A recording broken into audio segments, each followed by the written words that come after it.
Bayu Rahimijar. Di sini saya menceritakan kembali buku bagian awal tentang catatan buat emak. Perkenalkan, nama saya Ina Permatasari. Di sini saya akan menceritakan buku kedua, Lintang Kebungkus Dini Hari. Perkenalkan, nama saya Daniela Aisyah. Di sini saya akan menceritakan kembali buku ketiga, yaitu Jendra Biang Lala. Terima kasih. Duku Paruk adalah sebuah desa kecil yang dihuni oleh keturunan Ki Semenggala, yaitu moyang di pedukuhan itu. Di pedukuhan itu hidup 3 orang anak laki-laki, yaitu Darsun, Warta, dan Rasus. Mereka adalah anak yang sering mengembala. Suatu ketika mereka melihat serintil di tempat bermain mereka, yaitu di pohon nangka. Serintil menyanyi dan menari dengan sangat indah, lalu Rasus, Warta, dan Datsun mengiringinya. Suatu hari, Sakarya, kakeknya Serintil, melihat cucunya itu menari. Dia berpikir bahwa cucunya itu kemasukan indang. Kemudian keesokannya, Sakarya menemui Kertaja, dukun di pedukuhan itu, untuk memberitahu bahwa cucunya Serintil adalah seorang ronggeng. Kertaraja tidak percaya, tapi Sakarya membuatnya percaya ketika melihat secara langsung Serintil dengan menari di bawah pohon nangka. Segeralah dukun itu memperbaiki alat musik yang tahan lama disimpan. Sering ditelepon dibawa oleh Kertaraja di rumahnya. Serintil didandani oleh istri Kertaraja. Orang-orang di pedukuhannya mulai berkumpul untuk melihat Serintil menari. Mereka rindu akan ronggeng di pedukuhan mereka. Sinanti adalah anak yatim piatu yang dari bayi ditinggalkan oleh orang tuanya. Ayahnya bernama Santayid dan ibunya adalah penjual tempe bongkrek.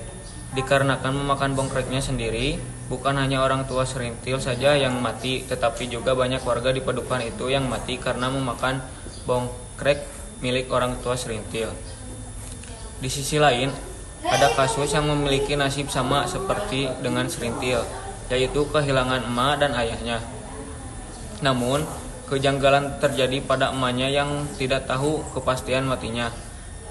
Entah kabur bersama mantri atau tubuhnya dicincang, kasus tidak tahu pasti. Yang jelas itu semua terjadi setelah emaknya memakan tempe bongkrek.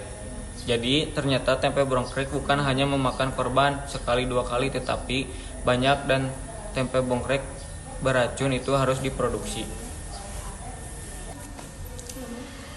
Selanjutnya, buku kedua, Rasus telah pergi bersama tentara pimpinan Sersan Slamet. Hal ini membuat Serintil sakit hati karena Rasus pergi tanpa pamit. Serintil mulai merubah sikapnya. Ia sering merenung dan menangis. Bahkan Serintil berani menolak untuk tampil menari. Suatu hari, Serintil melihat anak-anak kambing yang sedang menetek. Tiba-tiba, hasrat untuk memiliki bayinya muncul di benaknya. Serintil pergi ke pasar Dawan. Ia pun beristirahat di salah satu warung nasi. Semua orang yang melihat Serintil nampak kasihan di pasar. Serintil bertemu Kopral Pujo dan mendengarkan bahwa Rasus telah pergi ke markas batalion. Lalu mendengar berita itu, Serintil semakin merung. Kemudian datang Nyai Zakaria dan mengajak Serintil pulang ke Duku Paruk. Lalu Serintil sakit untuk waktu yang cukup lama. Suatu hari, Pak Masuki datang lagi ke rumah Kejareja. Serintil pun mau menemuinya. Serintil ingin diajak pergi jalan-jalan, tetapi menolak.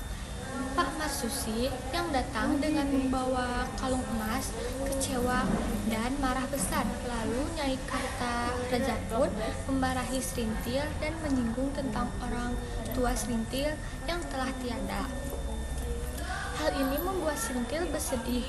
Lalu Zakaria merasa Duku Paruk akan kehilangan pamornya. Pikiran Zakaria bertambah kacau karena hampir setiap hari ada kejadian-kejadian. Ia pun pergi ke makam Ki Secamenggala untuk memberi sesaji. Suatu hari, Paranu datang untuk meminta Serintil menari di hari perayaan Agustusan. Serintil menari di hari perayaan Agustusan. Serintil masih bimbang akan permintaan Paranu. Serintil kasihan melihat keadaan ekonomi keluarga Sakum yang serba kekurangan. Dengan meyakinkan kepada Serintil bahwa Indang Rongeng masih bersembayang dalam diri Serintil, dan meminta Serintil untuk melupakan Rasus. Serintil akan kembali menari dalam acara Agustusan. Hanya Jakaria yang merasa risau karena permintaan yang aneh-aneh. Di antaranya meminta kata Reza mengubah beberapa dalam lagu-lagu yang akan dinyanyikan dengan kata rakyat revolusi.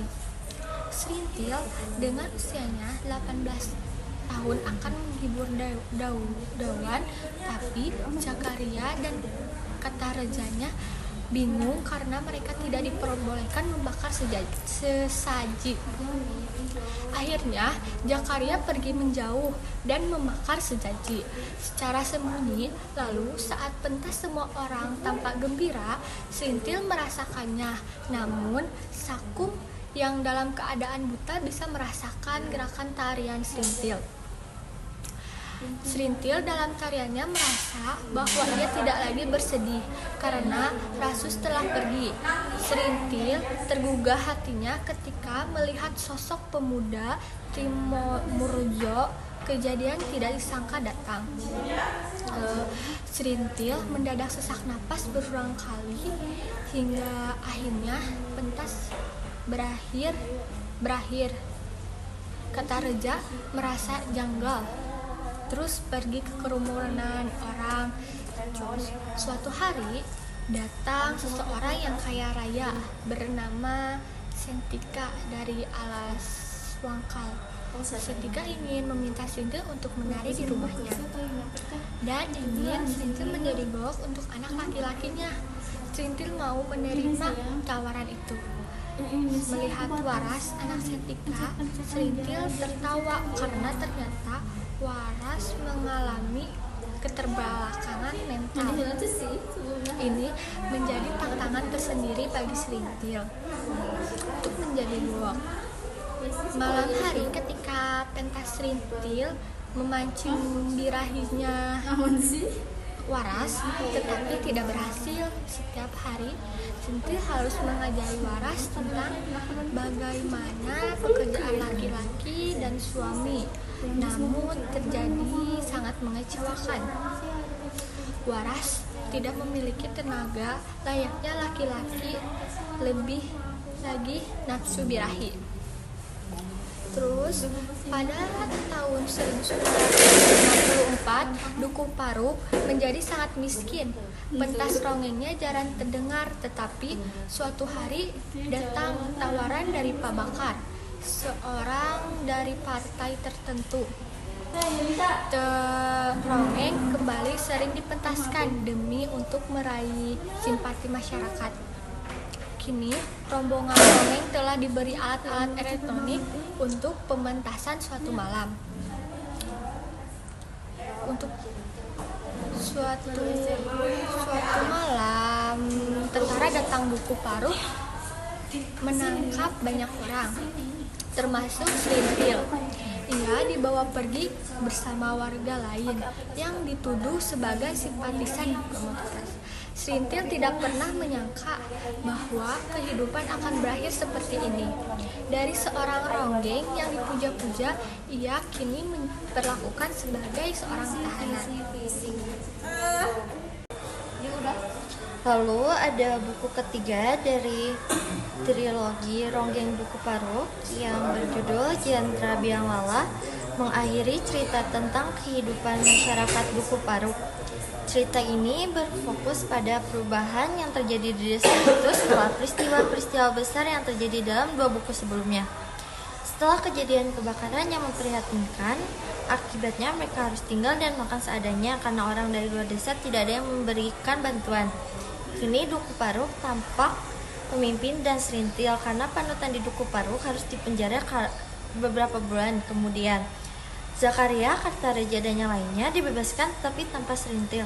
Namun tidak ada yang menanyakan keberadaan Serintil karena Serintil masih ditahan di tempat yang tidak diketahui oleh orang lain. Lalu Rasus mendatangi Duku Paruk, tetapi semua orang merasa takut akan kedatangan Rasus. Orang-orang Duku Paruk masih trauma bila ada orang yang berseragam datang, tetapi mereka senang karena Rasus masih ingat tempat kelahirannya.